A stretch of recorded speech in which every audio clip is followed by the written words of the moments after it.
bilang kalau seorang Panglima TNI diganti, dia serahkan tongkat selesai. Tapi seorang intelijen followernya nggak bisa dikasih. Oh iya itu ya.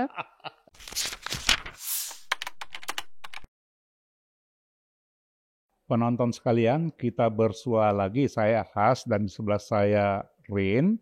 Sekarang kita mendapat tamu kehormatan, seseorang menurut kami spesial.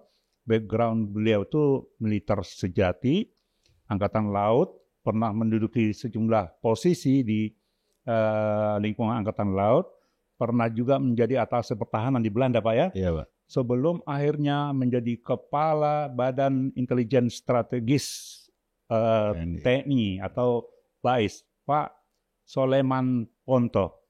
Kita akan bercakap tentang banyak hal, tapi tentu yang berkaitan dengan kapasitas beliau sebagai seorang pengamat intelijen dan pengamat politik internasional. Apa kabar, Pak?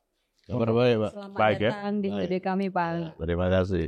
Ya, kita langsung mulai percakapan ya. Boleh. Pak Soleman tentu memantau perkembangan seminggu terakhir paling tidak ya. Terbetik berita 4 hari lalu bahwa ratusan anggota Jamaah Islamiyah ya yang berasal dari Jawa Barat dan Banten menyatakan mau membubarkan diri. Ya, betul. Nah, itu kejadian susulan karena sebelumnya juga orang-orang JI juga menyatakan hal serupa.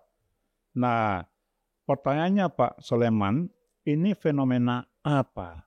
Apakah memang mereka serius meninggalkan organisasinya atau seperti sinyalemen orang-orang yang curiga ya, ini hanya bentuk manuver lain? Jadi begini, kalau melihat orang itu kan organisasi terbentuk itu waktu itu cohesion force-nya apa sih?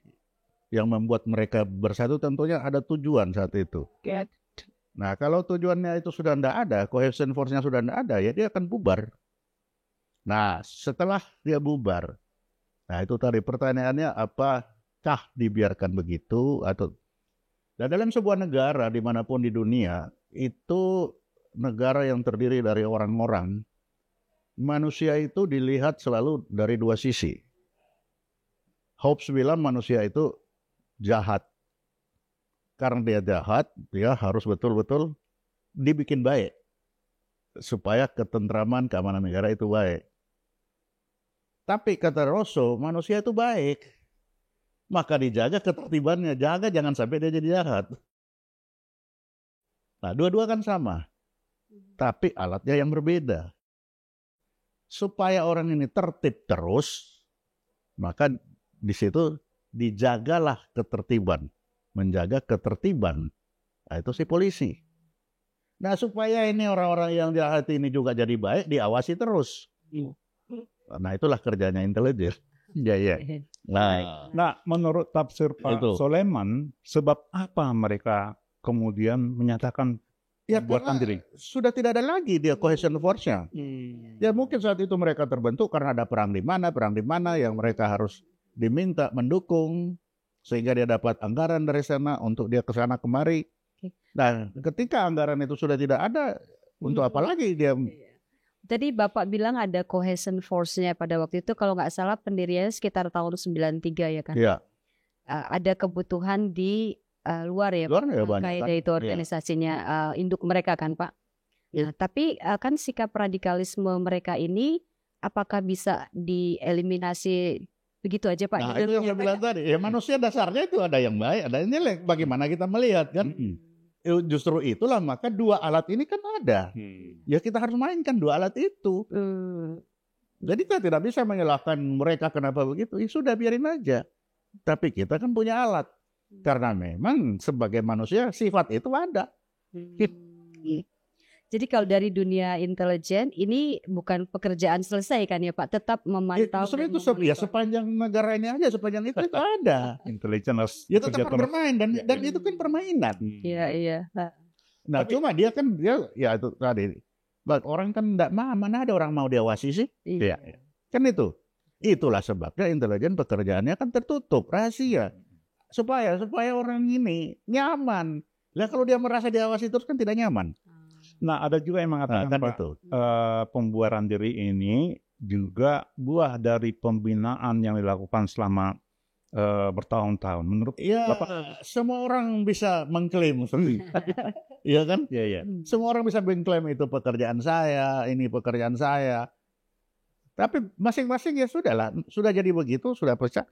Ya dia bilang ya oke, nggak ada salahnya. Satu bilang ya nggak apa-apa, kan bikin orang senang juga nggak apa-apa. Nah, tapi tentang pembinaan ini menurut Pak Soleman seperti apa? Yang pasti salah satu yang terlibat intens itu adalah BNPT.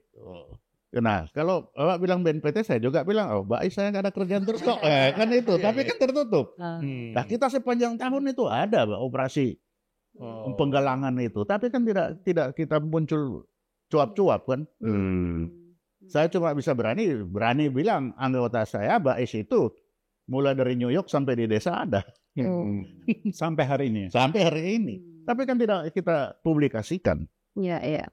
Nah, program deradikalisasi ya Pak ya yang dilakukan oleh Bais misalnya, bisa nggak? Bais tidak melaksanakan tidak. Bais tidak melaksanakan deradikalisasi. Kita melaksanakan penggalangan. Nah, ya maksudnya penggalangan itu macamnya seperti apa? Banyak. Oke. Bisa disebutkan. Ya ngomong-ngomong begini kan penggalangan. Ya kita duduk sama tinggi, kita berdiri sama rendah. Duduk sama rendah, berdiri sama tinggi. Dengan mereka kita ajak ngomong. Dia mau apa ya mari kita bicara. Publik kan itu masih belum merasa benderang tentang penggalangan. Nah, ada bagusnya kalau Pak Soleman menjelaskan. Penggalangan itu kita berbicara untuk merubah logam berpikir orang ini dari A menjadi B. B itu apa? Dari kemauan kita. Kita mau ini orang ini merubah jadi apa dia. Nah seperti itu. Kita mau mereka kembali ke pangkuan Ibu Pertiwi. Kan bisa aja. Sudah balik. Kita bilang itu hasil penggalangan kita. Yang lain juga akan bilang hasilnya. Ya silakan. Silakan masing-masing. Tapi yang jelas, seperti Bais, itu sepanjang tahun ada itu. Tapi kita tidak akan kasih tahu kan, di mana. Karena undercover Pak ya. Nah, kan bukan apa Pak, orang itu bawaannya tidak mau dia kalau kita datang, kamu yang salah, saya yang benar. Tidak mau. Kita harus duduk sama rendah, berdiri sama tinggi, kita berbicara kenapa kamu begitu, kenapa enggak begini, apapun juga kamu itu ada di suatu negara yang lingkungannya seperti ini.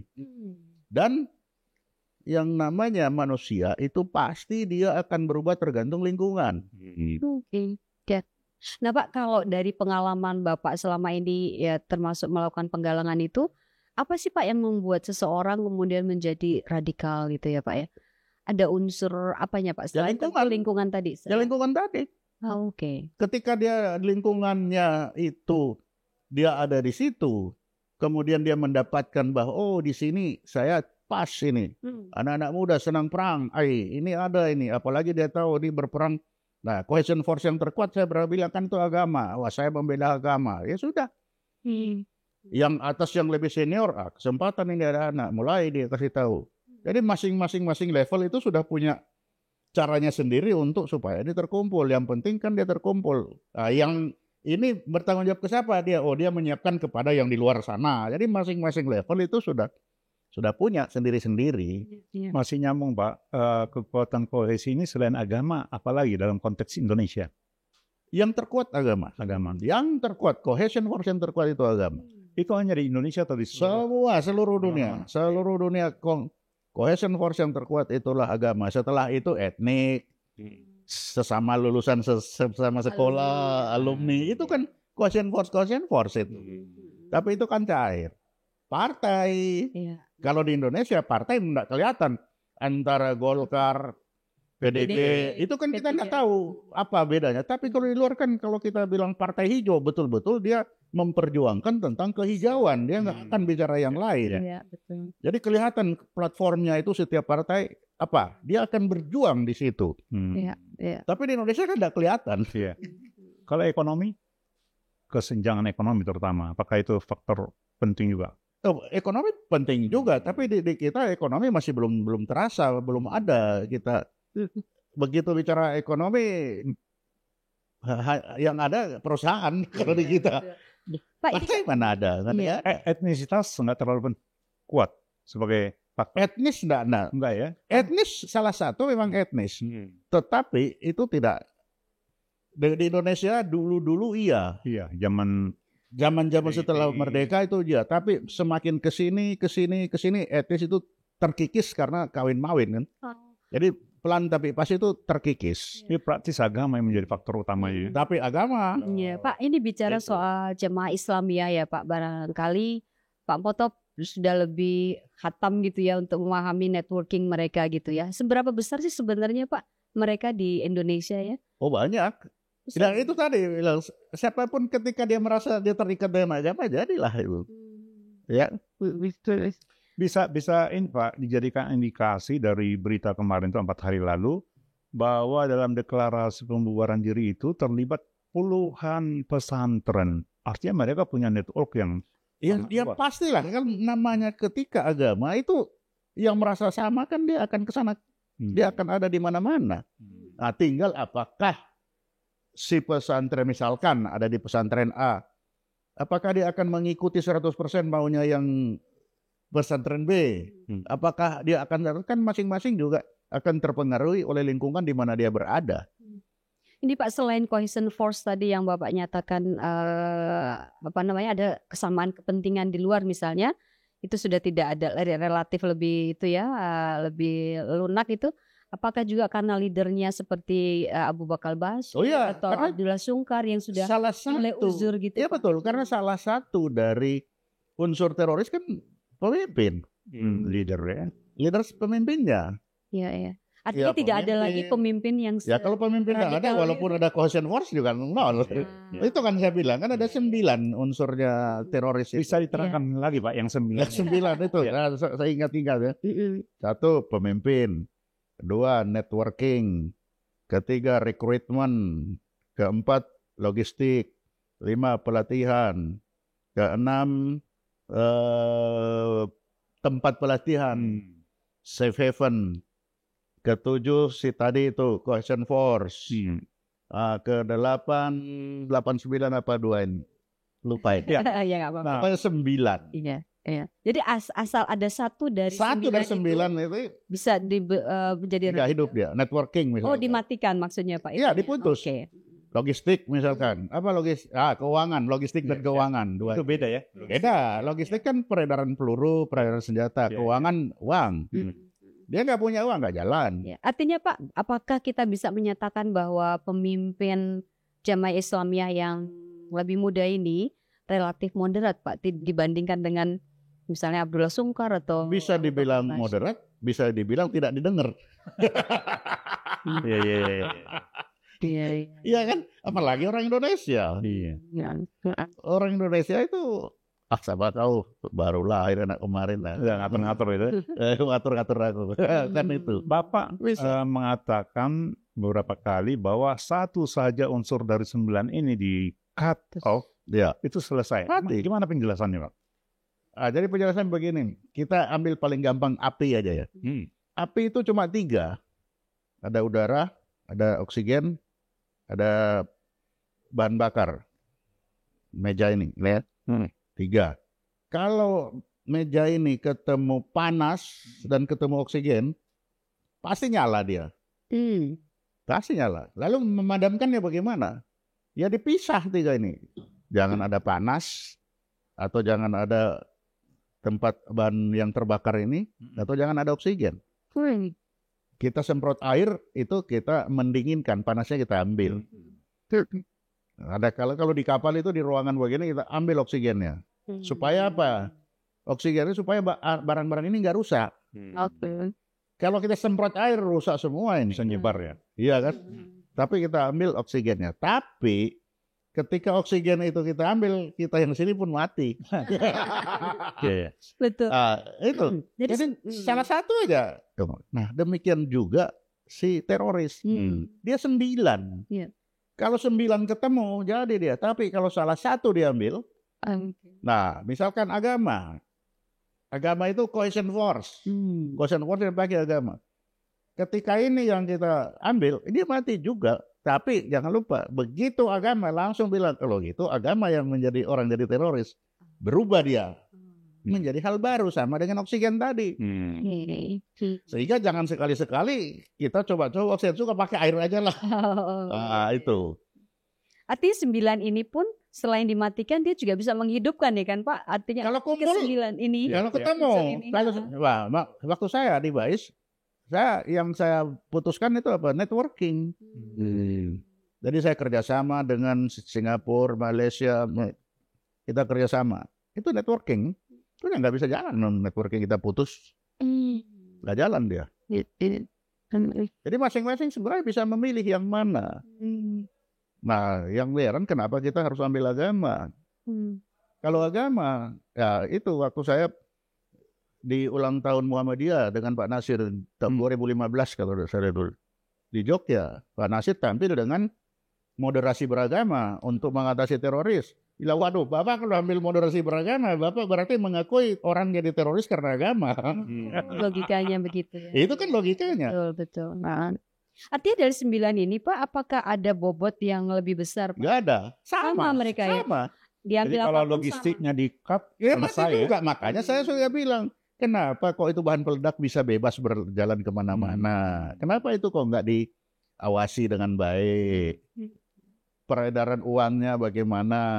Misalkan peredaran, awasi itu kotak-kotak yang ada di mana-mana. Itu yakin itu amal. Ya kan? Bisa kemana-mana. Itu kenapa tidak diawasi? Itu kan bisa safe haven. Tempat dia, masa orang ada di rumah situ orang nggak tahu? Ya. Nah kan kalau kita sudah tahu, makanya waktu saya di BAIS, saya 1.500 orang. Saya bilang, kamu awasi lingkunganmu sekitar 3 km radius rumahmu, kamu harus hafal orangnya siapa aja. Iya, efektif itu ya. Efektif. Pak, sebelum Itu aja. ngomong teknis tentang penangkalan ya, kita kembali lagi ke cerita pembubaran diri. Nah, JI kan hanya salah satu kelompok radikal di Indonesia. Ya. Bagaimana cerita dengan kelompok yang lain? Seperti HTI gitu misalnya. Yang lain-lain terus. Maksudnya kenapa? Apakah sama Kondisi penanganannya gitu? mereka, dan- apakah ada kemungkinan mereka juga akan menyatakan buat Ya, diri? tergantung dia. Nah, satu, apakah dia masih, yang jelas salah satu kan keuangan yang tadi. Ya. Apakah masih ada uang dia bisa hidup? Itu. Kalau dia masih ada, dia akan terus. Atau dia tidak punya uang tapi dikasih uang. Kenapa? Karena mereka ini adalah sudah terkelompok, sudah bisa diurus, dan dengan sistem politik Indonesia yang one man one vote, dia ini sumber suara. Sehingga bisa aja dia dipelihara terus untuk suara saya lah.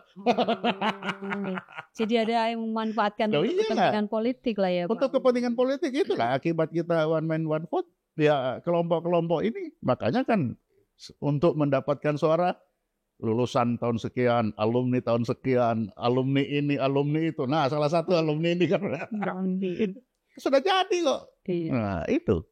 Itu tadi menarik pernyataan Pak Soleman ya, bahwa Bapak lebih memilih dari 9 itu untuk menangkal radikalisme dengan networking ya Pak ya. Ya. Menurut Bapak berarti itu cara yang efektif. Bukan itu Ketimbang- lebih hebat, tidak. Karena Iya. memang BAIS kebetulan saya ya hanya bisa itu. Oh, ada bagian-bagian. Iya kan, biasanya tidak bisa mengendalikan uang, saya tidak bisa Iya, mengendalikan ini. Tapi networking saya punya kawan-kawan, jadi saya bekerja lah dengan mereka kan. Jadi masing-masing itu jangan maksakan.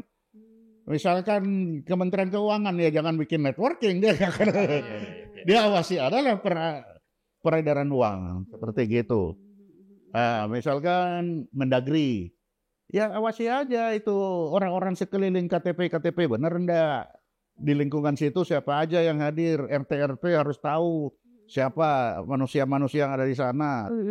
Kegiatan ada yang kegiatan-kegiatan orang-orang tiap sore itu ngapain. Ini masing-masing. Iya. Artinya Pak, Bisa. kerja intelijen itu tidak harus di sentralisir ke Oh, satu tidak lembaga ya Pak. harus, tidak Jadi, Bisa diterangkan, Pak. Jadi itu ibaratnya sebuah konser. Kan sebuah konser konser. lagu. Masing-masing pemain itu kan ada main suling, saksofon, Trompet. Nah, kan ada satu dirigen. Iya. Nah, dirigen ini yang kurang keras itu bassnya, dung. Nah, Oh. tapi kan ada dirigen. Nah, dirigen inilah yang mengatur. Ya ini pemain konser ini ya sudah kamu bermain aja di alatmu masing-masing. Jangan ingin punya orang. Jadilah hebat di alatmu sendiri. Suling ya biar kecil itu. Itu analogi yang ini Pak, yang keren, yang tepat ya, seperti orkestra ya. Orkestra. Jadi terdiri dari sejumlah unsur dan ada konduktornya. Nah, dalam konteks intelijen, siapa yang jadi konduktor kalau di Indonesia? Ibaratnya begini, orang semua pemain konser itu kan pemain musik semua, intelijen juga sama. Nah, tinggal ketika kumpulin kita tujuan untuk apa nih? Kita mau bermain untuk lagu apa? Ya kan? Tapi semuanya sudah pemain semua, intelijen semua. Tinggal kita mau apa ini? Berhadapan. Oh, kita mau tahu ada itu tadi sekelompok orang yang menambahkan diri. Kalau dulu DITI, oke. Untuk DITI bagaimana? Siapa yang di daerah mana? Siapa tugasnya nih yang sekarang yang ditunjuk dari dirigen ini siapa? Nah, itu kan harus ada. Nah, kalau di Indonesia Pak, intelijen itu yang punya selain TNI kan ada polisi, ada imigrasi, ada intelijen itu pada dasarnya intelijen kan mata telinga. Setiap kepala ada intelijennya. Pasti tidak mungkin ada kepala tidak ada mata telinga. Setiap organisasi pasti punya. Tapi yang punya kewenangan secara resmi siapa? Intelijen kan tidak harus ada kewenangan atau tidak. Masa mata kita mau diatur kamu tidak boleh lihat ke sini, itu tidak ada. Tapi sekarang kan ada sekolahnya itu Pak, Sekolah Intelijen Nasional. Artinya kan bahwa akan menelurkan, melahirkan. Itulah intel itu gimana? Jadi selama ini kita kalau kita sudah mulai intelijen itu yang awalnya itu kita observasi. Orang ini diobservasi, setelah diobservasi baru kita cari, baru kita didik. Nah, itulah dulu saya yang mengkomplain kenapa kita membuat sekolah intelijen. Yakin enggak bahwa yang diundang apa yang dididik itu adalah kawan? Bisa-bisa kita mendidik musuh malah. Tapi udah di screening di awal. Ya nggak tahu. Lah kalau di BAIS lah kita screening lah Pak. Loh kalau di tentara itu bayangkan, tentara itu masuk tentara sudah di screening. Jadi intelijen dasar kita screening. Dia naik ke intelijen screening lagi. Jadi itu bertahap. Enggak semua tentara bisa masuk intelijen. Jadi open recruitment untuk intelijen nggak cocok ya Pak untuk sekolah ini misalnya. Sekolah ini kan open recruitment. Yang sekarang, yang di luar itu, yang di UI atau di mana aku nggak ngerti. Tapi saya akan coba lihat di Sentul Pak satu. Kalau kita lihat di militer itu, semua militer dan semua militer itu tidak semua yang bisa masuk. Kita buka pengumuman akan dibuka sekolah intelijen, silakan mendaftar dengan persyaratan 1, 2, 3, 4. Yang memenuhi persyaratan baru boleh mendaftar. Apa syarat? Kualifikasi yang paling tinggi itunya. Kalau kita biasa sekolah dulu kan, sekolahnya sudah sekolah apa, pangkat rendah apa. Misalkan intelijen dasar, perwira. Oh kalau perwira berarti dia letnan 1 lah. Pangkat letnan 1 sudah sekolah kualifikasi apa. So, Bintara Tamtama untuk apa ini? Oh untuk Bintara Tamtama pangkat apa? Sersan. Kita lihat dulu. Setelah terkumpul itu baru kita tes. Mana yang lulus dari ini? Kaitannya dengan IQ bisa. Pak nggak? Intelijen. Iya pasti. Yang pertama jadi itu IQ. Harus tinggi ya Pak. Itu ibaratnya kita memilih, kita di kemana-mana kan bisa melihat flash disk itu kan banyak. Oh oke. Tapi untuk kita akan memilih dari sekian mana yang mengambil minimum 90 kapasitasnya. Iya kan? Megabyte ya. Iya 90 ke atas kita ambil. 90 ke atas buang aja, nggak dipakai. Ya kenapa? Kalau yang 3 giga itu orang aja gambarnya kepala duluan, kakinya hilang, kakinya masuk, kepala hilang. Itu dan itu saya alami. Itu saya alami. Jadi dari situ kita bisa melihat ini orang ini tidak standar ini. Itu saya pernah alami. Itu saya alami. Bisa melihat bahwa ini ada kekeliruan ini. Nah itu jadi waktu itu ketika saya tahu, saya cek, coba lihat latar belakang, pasti ini tidak pernah lewat alur yang sudah diatur. Ya betul.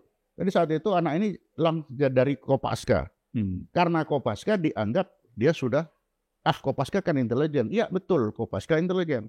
Tapi jangan lupa, seharusnya dia dites jadi intelijen dulu baru jadi Kopaska. Oh, oke. Nah, jadi dapat dulu 90 giganya baru kita bentuk. Tapi entah bagaimana langsung jadi Kopaska lah.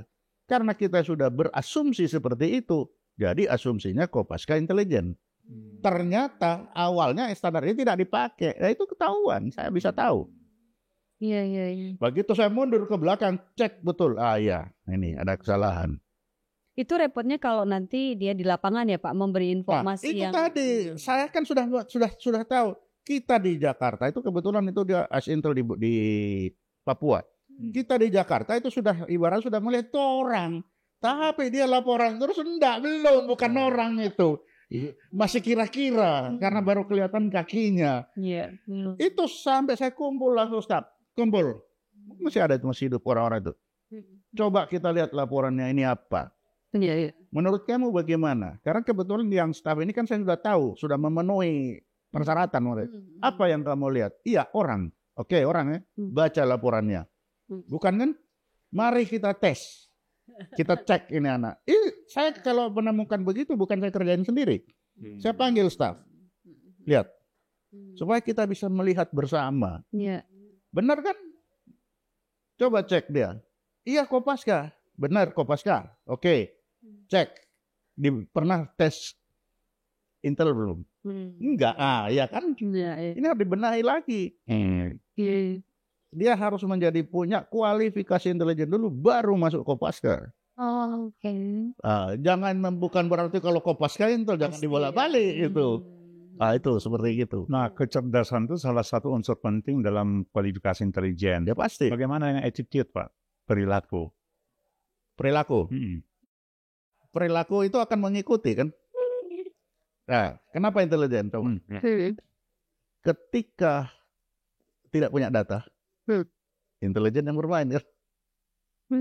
Logika yang bermain. Iya kan? Kenapa kelihatan pintar dia? Iya. Ada atau tidak ada data pun logikanya yang bermain. Karena di situ intelijensia. Kapasitas itu yang seharusnya dipenuhi oleh memang itulah intelijen. Sehingga dia kelihatan kok tahu terus ini orang. Bukan tahu terus. Cerdas ya Pak.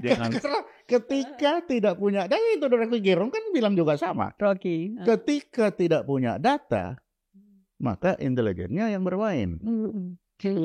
Nah, itulah yang bagi saya susah yang saya rasakan.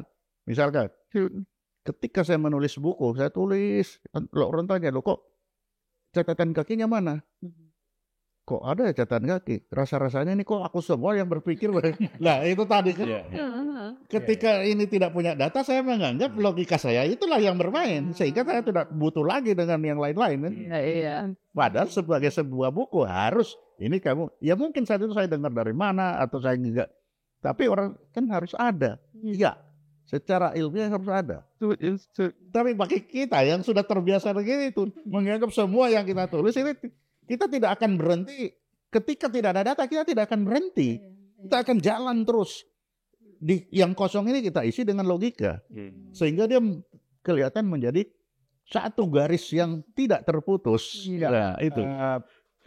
Pak, cerdas itu harus. Tapi kan itu nggak cukup kan? Apalagi syaratnya supaya cocok jadi. Yang jelas cerdas, Pak. Kalau perilakunya, kita kan tidak melihat perilakunya, yang penting tujuan tercapai. Oh gitu. Kan itu kan ada tiga orang. Ada teori, yang penting tidak lihat manfaatnya. Tapi ada yang harus melihat hasilnya. Ya kan kita tidak peduli, yang penting hasilnya. Tapi nanti bisa membelot menjadi kontra. Nah, justru itu makanya kan ada double agent. Makanya harus pinter-pinter lah. Makanya saya bilang kita itu bermain. Walaupun saya kabais, saya bermain dengan anak buah itu. Makanya dari intelijen itu kan ada laporan A1, A2, A3 itu apa? Itu kan kita tidak percaya kepada yang menyampaikan itu. A1 apa? Oh, berita ini sudah dikonfirmasikan oleh orang lain yang tidak ada hubungan dengan yang memberikan itu. Kenapa? Karena kita tidak percaya itu tadi. Bahkan ke anggota sendiri. Oh Pak. iyalah. Oh. Nggak bisa. Jadi walaupun saya misalkan punya direktur-direktur itu, saya juga punya sendiri yang mereka tidak tahu. Oh, begitu. Itu karena itu tadi kita itu bermain sesama kita di saling siapa ini yang paling percaya ya. yang bisa mengendalikan siapa, jangan dikira dia tidak bekerja supaya mempengaruhi kita. Sama, saling mempengaruhi. Oke. Itu. Jadi kita harus tahu, oh ini anak ini benar enggak ini? Cek dulu yang lain. Cek yang lain. Dia juga sudah pasti menilai ini bos kita ini maunya apa ini? Apa? Jadi itu permainan. Berarti zamannya Pak Soleman menjadi Kabais itu punya orang lain informan yang bisa untuk dikonfirmasi. Itu. Pak, ya. Dan kita sudah ibaratnya kalau saya jalan kalau orang teknik itu kan ada toolbox itu kan. Oh, oke. Toolbox itu kan ada kunci 10, 8, 7. Kita sudah tahu, oh ini saya sudah tahu kalau si A selama ini dia selalu tidak pernah salah. Jadi dalam hal ini saya akan pakai dia. Kalau yang si B dia pernah, tapi untuk yang ini cukuplah. Nah, jadi saya sudah punya standar orang-orang dan udah bisa baca itu ya Pak. Iya, kita sudah punya chemistry, makanya kalau dia bilang kalau seorang Panglima TNI diganti, dia serahkan tongkat selesai. Tapi seorang intelijen followernya nggak bisa dikasih. Iya. Karena terlalu banyak rahasia ya. Bukan itu. Iya, dia sendiri kan nggak berani keluar orang. Iya, kalau sudah sama-sama, sudah saling chemistry-nya sudah ada. Dia ke sana juga belum tentu. Jadi saya pun terhadap anak buah, kalau saya tanya, saya tidak akan tanya siapa yang kasih tahu dia. Kalau aku tanya kamu dapat dari mana, belum tentu orang yang saya tanya langsung itu akan seterbuka. Kalau misalkan ibu saya tanya, belum tentu dia itu akan seterbuka kalau dia bicara ke ibu. Oke. Jadi saya sudah. Inner group gitu ya Pak. Kita dengar aja ini. Kalau tidak percaya ya kita cari lagi dari tempat lain. Tapi kita kalau siapa yang kasih tahu, lalu kita potong tanya. Pertama itu tidak etis, dan kedua dia tidak akan nggak akan kasih tahu. Ya, itu namanya agen dan agen handler. Jadi kalau yang berbicara ya cukup agen handlernya. Nah kalau ibu agen handlernya dia, ya saya tanya ibu. Ya. Nggak usah tanya ke dia. Tadi Pak Soleman kan menyatakan kurang sepakat dengan open recruitment dengan membentuk sekolah intelijen itu ya kan Pak ya. Ya. Nah sistem yang ideal yang menurut Pak Soleman untuk merekrut intelijen yang baik adalah observe. Setelah diobserve, dipinang istilahnya. Dia. Jadi kita observasi, baru kita pinang. Kalau open, bisa-bisa yang mendaftar itu lawan. Infiltrasi Pak. Oh iyalah. Dan jangan lupa, intelijen itu adalah salah satu center of gravity negara. Iya. Sehingga di situ sangat mungkin itu. Maka kalau saya Kabais, screening itu tertutup ya Pak. Gak bisa. Jadi kita nggak tahu ya dia intel atau enggak kan seharusnya ya kan ya, Pak ya. Kalau sudah jalan kita sudah tahu. Saya bahkan kalau sudah jalan kemana-mana saya sudah tidak tahu ini yang mana anak buahku ini. Karena dia sudah menyesuaikan dengan situasi. Gondrong ya kan kali Pak. Atau jadi. Ya di mana kan nenek moyang juga bilang masuk kandang kambing mengembik. Iya kan? Undang sapi melenguh gitu. Ya itulah intelijen begitu. Sehingga kita akan selalu tampil ya sama dengan orang lain. Kenapa? Karena dia harus mengawasi orang-orang yang jelek-jelek ini. Dan orang itu kan tidak boleh tahu.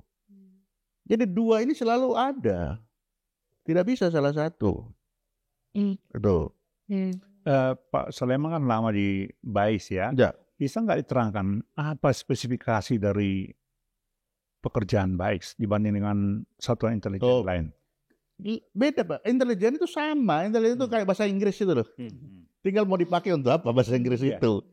Nah kalau BAIS ini kita lihat itu adalah struktur dari Panglima dari TNI, Panglima TNI di bawahnya BAIS TNI. Nah kalau di Kepala Staf di bawahnya Kadis Pamal, Kadis Pamsan. Jadi namanya pelaksana ini begini. intelijen itu dasarnya itu kan agen sama agen handlernya. Selalu sepasang ini. Nah, kalau Panglima TNI yang agen handlernya agennya BAIS. Dia turun itu. Jadi reportnya ke Panglima ya? Iya, ini ke Panglima. Kalau Kepala Staf Angkatan di bawahnya Kadis Pamal. Kalau waktu saya dulu. Nah, itu. Iya, iya. Jadi dia punya, jadi intelijen itu sama dengan bahasa Inggris. Mau dipakai apa itu tinggal. Nah itu kalau reportnya setiap hari Pak ke Panglima? Kalau untuk dari BAIS? Oh, atau ada? tergantung. Oh. Ada laporan harian bersifat tetap, ada insidentil. Nah, dari mana kan kita sudah tahu tugas pokok TNI itu apa. Kalau gitu aku harus membuat ini. Misalkan atas pertahanan. Oke, atas pertahanan kamu punya tugas dalam 3 tahun menghasilkan 2 kali membuat area study. Nah, apa itu area study? Area study itu adalah laporan dia tentang situasi negara itu, apa kemampuan, kelemahan, dan kemungkinan cara bertindak negara itu kalau mau menyerang Indonesia. Maka dia buat itu di dalam buku namanya area study.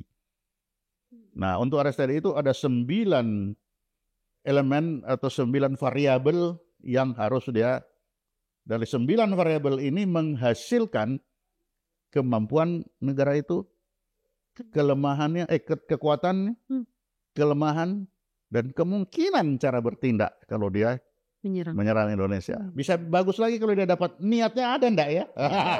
Oh, iya.